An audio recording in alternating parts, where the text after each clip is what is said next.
When my neighbor Karen reported my single, smiling garden gnome to the HOA for being a threat to the community's visual harmony, I honestly thought it was a prank.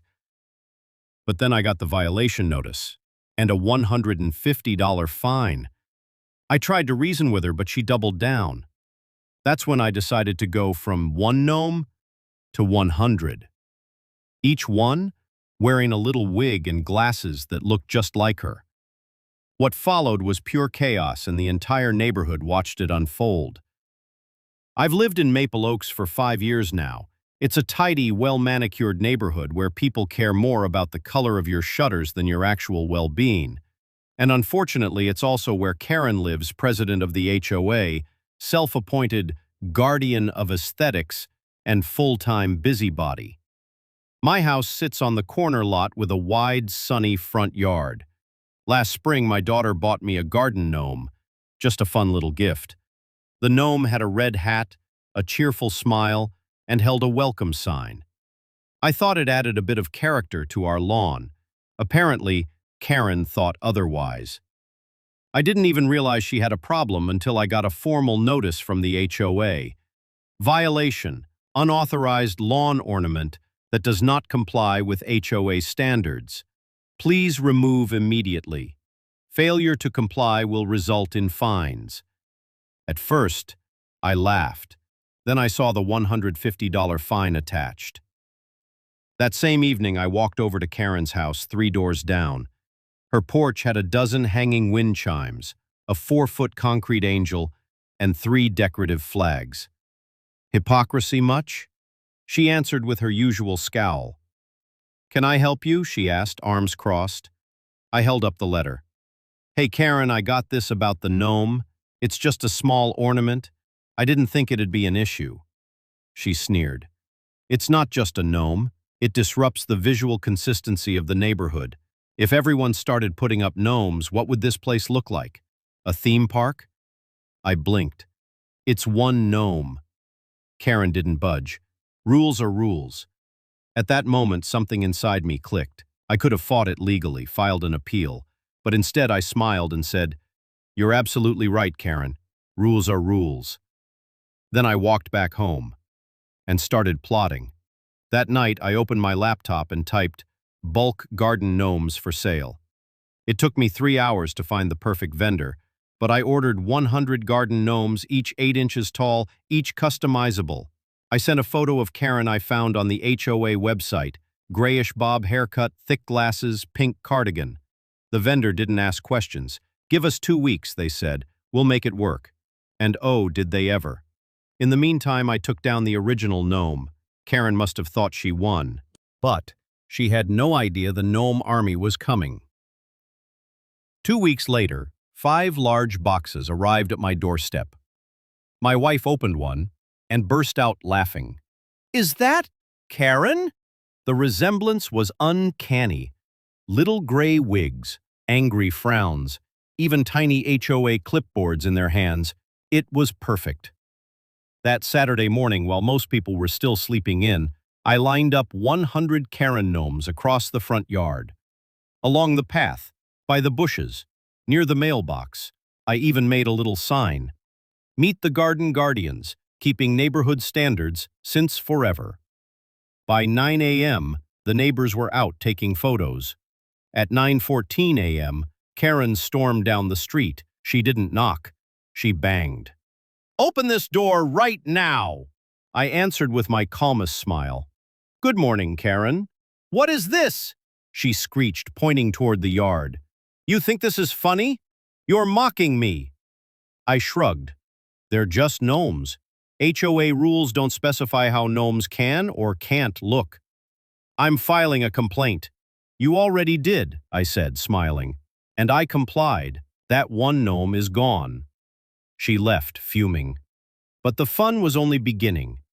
By that evening, my front yard was Maple Oaks' main attraction. People came by to take selfies. Kids laughed. One neighbor brought popcorn and said, "This is the best thing to happen here in years." Someone even made a Facebook group, Karen's Gnome Army. It hit 500 members by sunset. The next day, I got another HOA violation. Karen claimed the gnomes were defamatory and violated HOA decency standards. I wrote back, I removed the previous gnome as instructed. These are part of a themed garden display. HOA regulations permit lawn decorations under 12 inches. No rule specifies character likeness. Sincerely, Paul Thompson. It drove her nuts. By now, the story had taken on a life of its own. Local news even reached out. Midweek, I got a knock at the door. Not Karen, but Mr. Franklin, the HOA treasurer. Paul, may I speak with you? I invited him in. I have to say, this is hilarious, he said.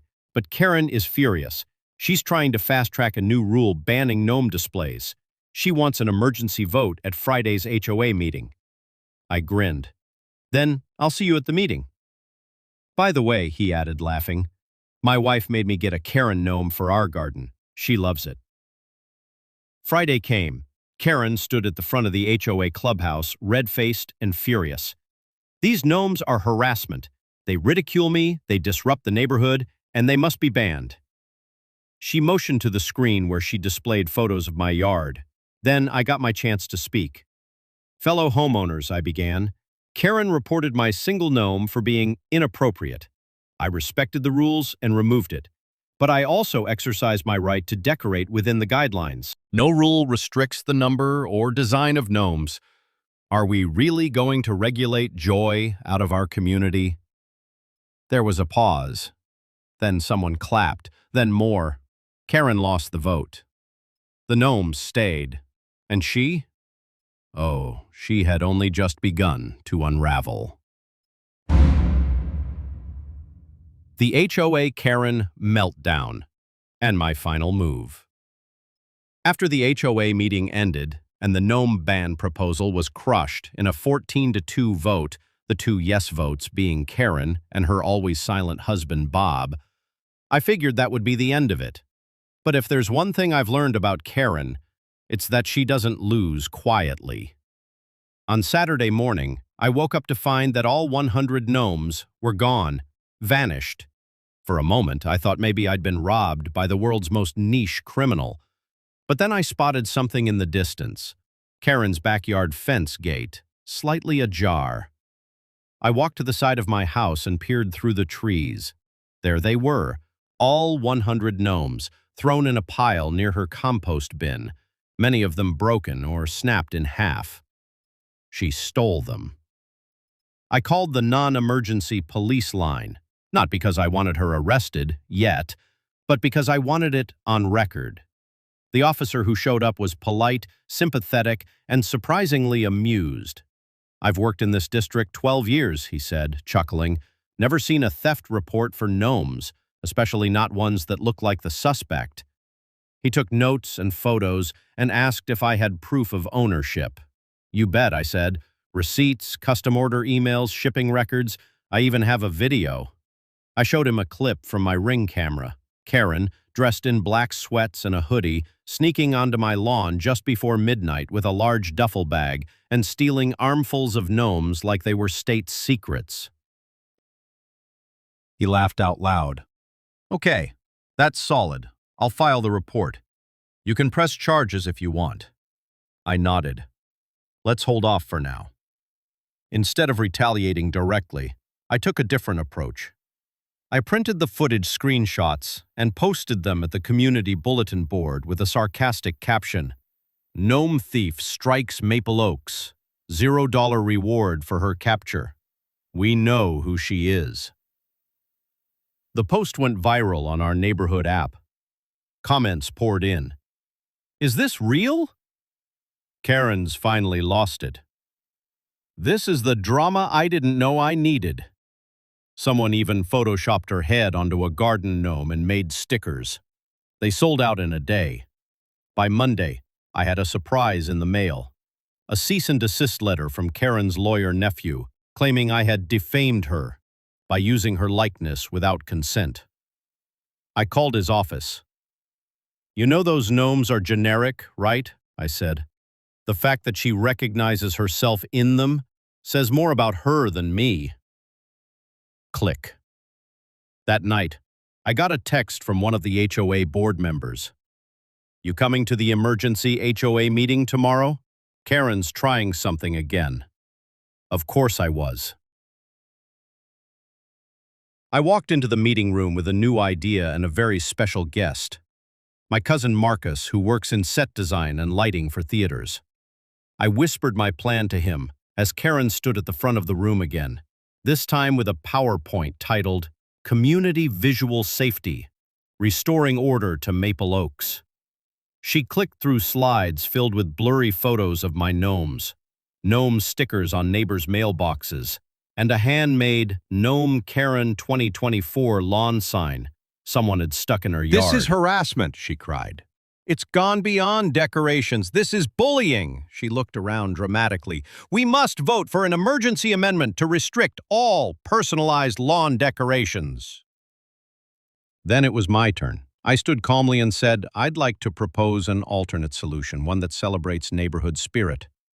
Everyone turned to me as Marcus dimmed the clubhouse lights. Then it began.